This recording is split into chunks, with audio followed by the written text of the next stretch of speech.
ભાવનગરના ગારિયાદરમાં બાળકનું અપહરણ થયું હોવાની ઘટના હાલ પ્રકાશમાં આવે છે। ભાવનગરથી હાલ મહત્વના સમાચાર સામે આવ્યા છે, જ્યાં અમન સોસાયટીમાં રહેતા બાળકનું અપહરણ થયું તો મજૂર પરિવારના બાળકનું અપહરણ થયું હતું।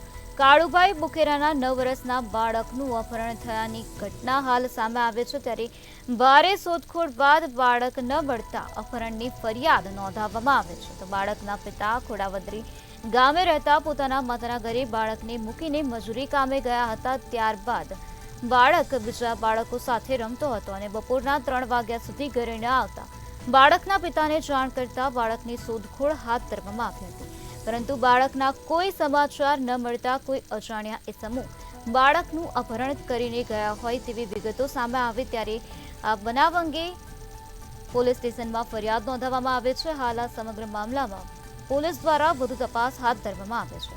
તો સીસીટીવી ફૂટેજના આધારે પણ ભારે શોધખોળના અંતે બાળક મળી ન આવતા ગારિયાદર પોલીસ સ્ટેશનમાં જાણ કરવામાં આવી હતી। ગારિયાદર પોલીસ દ્વારા હાલ આ સમગ્ર મામલામાં વધુ કાર્યવાહી હાથ ધરવામાં આવે છે।